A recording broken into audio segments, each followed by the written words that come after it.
Good afternoon students. आज हम वैद्युत फ्लक्स के बारे में अध्ययन करेंगे। पढ़ने से पहले यदि आपने चैनल को सब्सक्राइब नहीं किया है तो सब्सक्राइब कर लें, जिससे कि नेक्स्ट वीडियो की नोटिफिकेशन आप तक पहुंचती रहे। आज जो हम पढ़ने वाले हैं वैद्युत फ्लक्स के बारे में पढ़ने वाले हैं। वैद्युत फ्लक्स को इंग्लिश में हम इलेक्ट्रिक फ्लक्स कहते हैं। वैद्युत फ्लक्स जो है वो वैद्युत क्षेत्र का गुण है। वैद्युत क्षेत्र क्या है, इसके बारे में मैं आपको पहले ही पढ़ा चुका हूं कि किसी भी आवेश के चारों ओर का वह क्षेत्र जहां पर कोई अन्य आवेश लाने पर वह आकर्षण अथवा प्रतिकर्षण बल का अनुभव कर सके, उस क्षेत्र को हम वैद्युत क्षेत्र कहते हैं। तो पहले ही हम आपको जो है वैद्युत क्षेत्र के बारे में पढ़ा चुके हैं। यानी जो वैद्युत फ्लक्स जो आज हम पढ़ने वाले हैं वो वैद्युत क्षेत्र का ही गुण होता है। हम जानते हैं कि किसी भी वैद्युत क्षेत्र में खींची गई जो वैद्युत बल रेखाएं हैं वो वैद्युत क्षेत्र को ही रिप्रेजेंट करती हैं। अर्थात हम ये कह सकते हैं कि किसी भी वैद्युत क्षेत्र को हम वैद्युत बल रेखाओं द्वारा प्रदर्शित करते हैं। अगर वैद्युत बल रेखाएं आपस में पास पास हैं, बहुत नज़दीक हैं, तो इससे यह स्पष्ट होता है कि वहाँ पर वैद्युत क्षेत्र बहुत ही प्रबल है। और अगर वैद्युत बल रेखाएं एक दूसरे से दूर दूर हैं तो इससे यह स्पष्ट होता है कि वहाँ पर जो वैद्युत बल है वो या वैद्युत क्षेत्र जो वहाँ पर है वो क्या है, वीक है, कमज़ोर है। आज जो हम वैद्युत फ्लक्स के बारे में पढ़ने वाले हैं, तो वैद्युत फ्लक्स के बारे में मैंने आपको बताया कि जो वैद्युत फ्लक्स हमारा है वो एक रूप से वैद्युत क्षेत्र का ही गुण होता है। यदि हम वैद्युत क्षेत्र में स्थित कोई काल्पनिक पृष्ठ लें, यदि हम वैद्युत क्षेत्र में स्थित कोई काल्पनिक पृष्ठ लें तो उस पृष्ठ से होकर गुजरने वाली वैद्युत बल रेखाओं की संख्या को वैद्युत फ्लक्स कहते हैं। अर्थात जो वैद्युत फ्लक्स है वो वैद्युत बल रेखाओं की संख्या की माप है। वैद्युत फ्लक्स जो है एक अदिश राशि है। वैद्युत फ्लक्स को हम फाई से डिनोट करते हैं, यानी it is denoted by phi. यानी वैद्युत फ्लक्स को हम फाई से लिखते हैं। एक परिभाषा ये बताई गई कि स्केलर गुणन, जिसको हम क्या कह सकते हैं, डॉट प्रोडक्ट कह सकते हैं। स्केलर गुणन vector E dot vector DA, scalar गुणन vector E dot vector DA को पृष्ठ अवयव से होकर गुजरने वाला वैद्युत फ्लक्स कहते हैं। और वैद्युत फ्लक्स को फाई से प्रदर्शित करते हैं। स्केलर गुणन vector E dot vector DA को पृष्ठ अवयव से होकर गुजरने वाला वैद्युत फ्लक्स कहते हैं।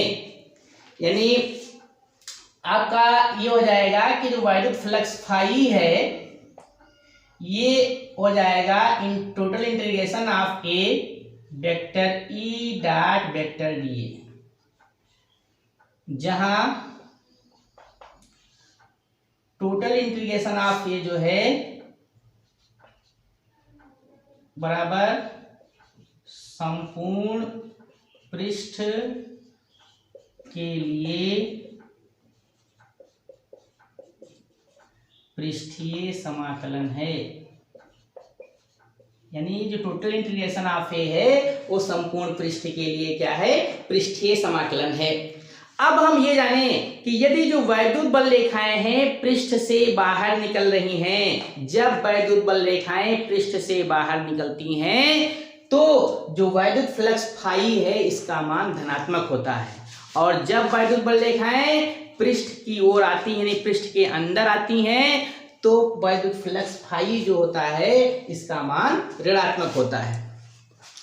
अब इसके बाद में अगर मान लिया कोई भी पृष्ठ जो है एक क्लोज्ड पृष्ठ है, यानी क्लोज्ड सरफेस है, बंद पृष्ठ उसको हिंदी में कहते हैं। अगर कोई भी पृष्ठ हमारा बंद पृष्ठ है तो उस पृष्ठ से होकर गुजरने वाला जो वैद्युत फ्लक्स होगा फाई बराबर closed integral of vector E dot vector D.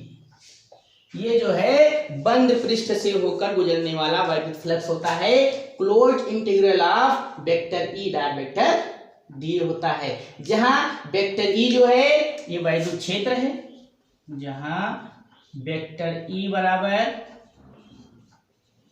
वैद्युत क्षेत्र और वेक्टर डी हमारा जो है वो क्या है, पृष्ठ अवयव है। पृष्ठ अवयव का मतलब होता है कि किसी भी पृष्ठ का एक भाग, जैसे मान लिया किसी क्लास में 30 स्टूडेंट्स हैं तो उसका एक स्टूडेंट उस क्लास का एक अवयव है। ठीक इसी प्रकार डीए जो है पृष्ठ का एक छोटा सा भाग है, इसलिए इसको पृष्ठ अवयव कहते हैं। और ई हमारा जो है वैद्युत क्षेत्र है। और मैंने अभी आपको बताया, फिर से बता दे रहा हूं कि यदि किसी पृष्ठ से वैद्युत बल रेखाएं बहिर्मुखी हैं अर्थात बाहर की ओर जा रही हैं तो जो हमारा इलेक्ट्रिक फ्लक्स होगा वो पॉजिटिव होगा। अगर वैद्युत बल रेखाएं अंदर की ओर पृष्ठ में आ रही हैं तो जो इलेक्ट्रिक फ्लक्स, जिसको वैद्युत फ्लक्स कहते हैं फाई, उसका मान जो होगा वो ऋणात्मक हो जाएगा। अब मान लिया कोई भी समतल पृष्ठ है, समतल पृष्ठ में जो वेक्टर ई और वेक्टर डीए है, वेक्टर ई वैद्युत क्षेत्र है, डीए जो पृष्ठ अवयव है, यदि इनके बीच का कोण थीटा हो, यदि इनके बीच का कोण क्या हो, थीटा हो, तो क्या होगा, इसको हम और आगे डिफाइन कर रहे हैं, कह देंगे यदि वेक्टर ई व वेक्टर डीए के बीच का कोण थीटा हो तो उस समतल पृष्ठ से होकर गुजरने वाला वैद्युत फ्लक्स फाई ई बराबर total integral of A E vector E dot vector d A, इसको हम कह सकते हैं total integral of A E d A cos theta. ये वैल्यू हो जाएगा phi equal to E d A cos theta. इसको हम ऐसे भी कह सकते हैं ई कास थीटा को अगर हम बाहर निकाल दें तो हो जाएगा total integral of A into D हो जाएगा, ये फाई की वैल्यू हो जाएगी। परंतु integration of A D A, ये आपका ए हो जाएगा। ए जो है पृष्ठ का कुल क्षेत्रफल है, तो अब हमारा जो वैद्युत फ्लक्स फाई होगा वो हो जाएगा ई कास थीटा इंटू ए, जिसको हम इस तरह भी लिख सकते हैं phi equal to A cos theta. ये जो है किसी भी पृष्ठ से होकर गुजरने वाले वैद्युत फ्लक्स ज्ञात करने का सूत्र है, फाई बराबर ए कास थीटा, जहां ई वैद्युत क्षेत्र है, ये जो है पृष्ठ का क्षेत्रफल है और थीटा जो है ई और ए के बीच का कोण है। अब इसके बाद में फाई बराबर ए कास थीटा होगा। कुछ इंपॉर्टेंट कंडीशंस हैं, कुछ विशेष शर्तें हैं, इनके बारे में भी हमको जानना है। कुछ विशेष स्थितियां हैं, सम इम्पॉर्टेंट कंडीशन हैं, स्पेशल कंडीशन हैं, उनके बारे में भी हमको जानना है, विशेष स्थितियां पढ़ना है। विशेष स्थितियां नंबर 1, पहली कंडीशन ये है कि यदि जो हमारा समतल पृष्ठ है वो वैद्युत क्षेत्र वेक्टर ई जो है इसके लंबवत हो। जब कोई समतल पृष्ठ वैद्युत क्षेत्र के लंबवत होता है तो थीटा का मान हमारा 0 डिग्री हो जाएगा। जब कोई पृष्ठ वैद्युत क्षेत्र के लंबवत होता है तो थीटा का मान 0 डिग्री हो जाएगा। ऐसी दशा में जो वैद्युत फ्लक्स फाई होगा तो हो जाएगा ए कास 0, और आप जानते हैं कि कास 0 की वैल्यू 1 होती है तो ये आ जाएगा, यानी हमारा सूत्र हो गया फाई बराबर ए।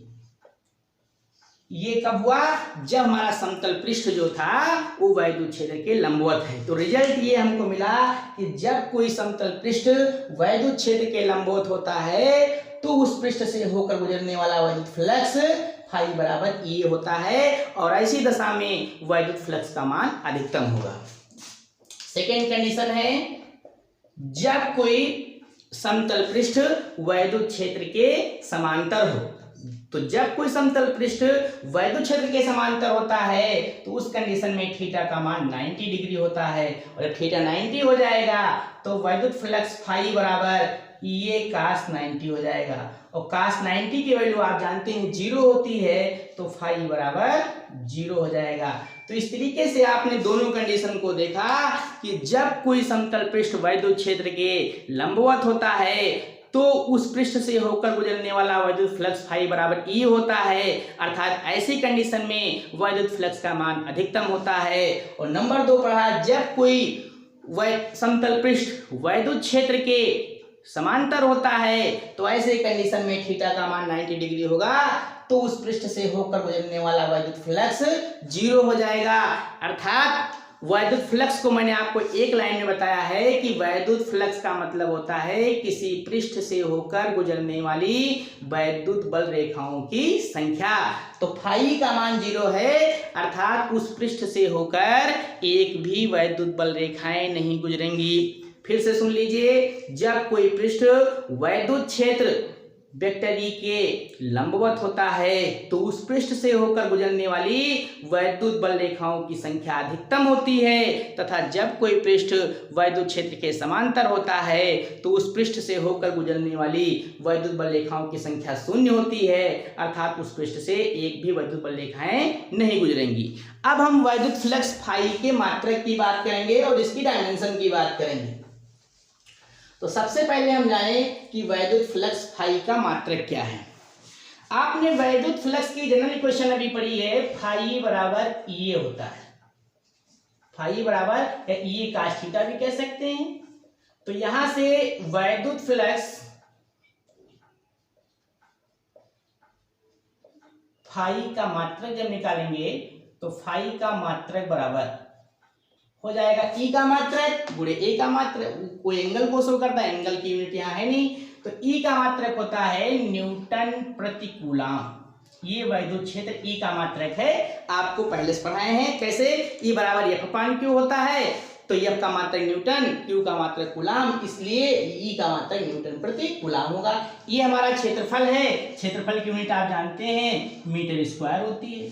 तो यानी आपका आ गया न्यूटन मीटर स्क्वायर प्रति कूलम या न्यूटन मीटर स्क्वायर कूलम की पावर -1। ये हमारा जो है वैद्युत फ्लक्स फाई का मात्रक है। जब विमा की बात करेंगे तो वैद्युत फ्लक्स फाई की विमा निकालेंगे जब, तो हमारी ई की विमा और ए की विमा, ई की विमा आपने निकाला ही है, पिछले लेसन में पिछले वीडियो में पढ़ाया है आपको। ई की विमा होती है यम यल टी की पावर -3 और ए की पावर -1 होती है। ये होती है विमा हमारी ई की, और ए की विमा होती है यल की पावर 2। तो इसको सॉल्व करेंगे तो आ जाएगा यम यल की पावर 3 टी की पावर -3 ए की पावर -1। ये हमारी वैद्युत फ्लक्स की विमा हो जाएगी। अगर आप जानते हैं विमा की सहायता से अगर हम किसी भी राशि के मात्रक को निकालते हैं, लिखते हैं, तो उस राशि का यमकेश मात्रक कहलाता है। तो यानी कह सकते हैं यमकेश पद्धति में वैद्युत फ्लक्स का मात्रक बराबर, यम का मतलब किलोग्राम, यल मीन्स मीटर की पावर 3, सेकेंड की पावर -3 और एम्पियर की पावर -1। ये यमकेश पद्धति में वैद्युत फ्लक्स का आपका मात्रक हो जाएगा, और वैद्युत फ्लक्स एक अदिश राशि है। धन्यवाद।